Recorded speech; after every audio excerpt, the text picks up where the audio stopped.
YouTube channel भक्ति सरिता पर आप सभी का हार्दिक स्वागत है। तो आज हम आपको रानी रूपमती का इतिहास बताने वाले हैं। रानी रूपमती जिसने इतना बड़ा त्याग कर दिया, अपने जीवन का बलिदान दे दिया, तो आज हम इनकी कहानी के बारे में आपको बताने जा रहे हैं। वीडियो को लाइक, शेयर और सब्सक्राइब करना ना भूलें। देखिए, जब जब भी बाज बहादुर और रानी रूपमती का नाम लिया जाता है तो इनके प्रेम की याद आने लगती है। इन दोनों का प्रेम इतना अटल था कि जान देने पर भी मजबूर हो गए थे। तो क्या होता है कि राजा बाज बहादुर मांडू के राजा थे और इनका शासन बेहद ही बेहतर था।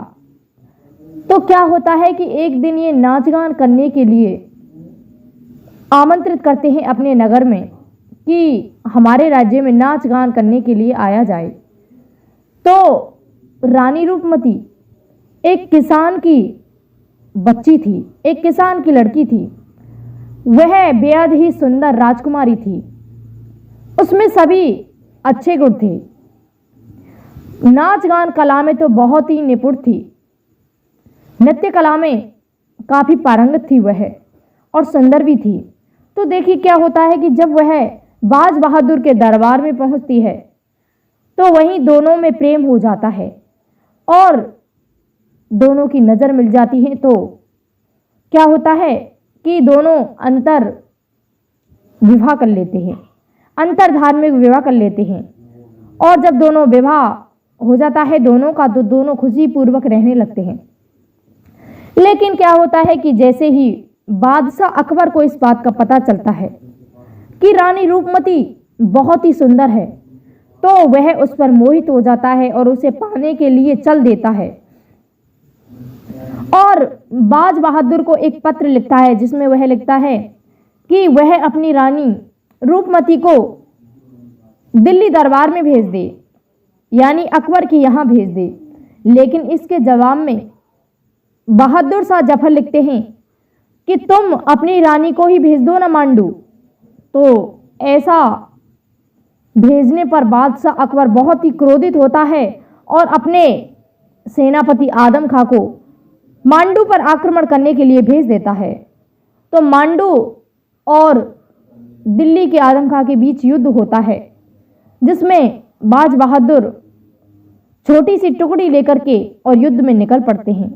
बहुत समय तक युद्ध रहा लेकिन उसमें बाज बहादुर हारे जाते हैं और बाज बहादुर को बंदी बना लिया गया, जिससे उन्हें दिल्ली दरबार में भेज दिया गया।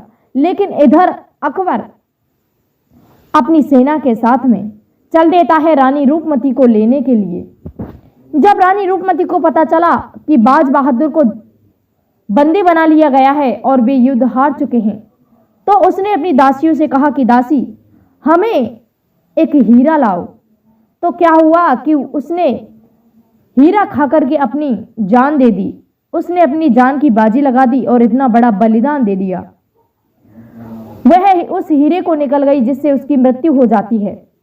जब इस बात का पता बादशाह अकबर को चलता है तो वह उसे गहरी चोट पहुंचती है और उस पर गहरा प्रभाव पड़ता है और कहता है कि मेरी वजह से उस बेचारी की जान चली गई। उस पर गहरा असर हुआ इस बात का। तो उसने क्या किया कि दिल्ली दरबार में जाकर के और बाज बहादुर को मुक्त कर दिया। लेकिन बाज बहादुर मांडू नहीं गया, वह सारंगपुर में गया। मध्य प्रदेश में पड़ता है ये मांडू। तो मध्य प्रदेश के सारंगपुर में गया जिसमें वह रानी रूपमती की कब्र पर पहुंचा, क्योंकि सारंगपुर में रानी रूपमती की कब्र बनी हुई थी। तो वहीं रानी रूपमती की मृत्यु को देख करके उस कब्र के सामने अपना सर पटक पटक कर रोने लगता है और वह उसी समय उसकी मृत्यु हो जाती है। तो देखिए दोनों ने अपने प्राण त्याग दिए और बादशाह अकबर को इस बात का और भी पता चला कि बाज बहादुर ने अपने प्राण त्याग दिए हैं, तो उसे काफ़ी दुख पहुंचा और उसने ऐसा कभी करने के लिए मना कर दिया कि मैं ऐसा कभी नहीं करूंगा, किसी भी प्रेम में नहीं पड़ूंगा। तो उसने 1568 में उन दोनों की कब्र बनवाई सारंगपुर में। इसीलिए इस प्रेमी जोड़े का नाम बड़े गर्व के साथ में लिया जाता है, रानी रूपमती और बाज बहादुर का। तो कैसी लगी वीडियो आपको? अच्छी लगी हो तो कमेंट में एक बार अवश्य लिखें।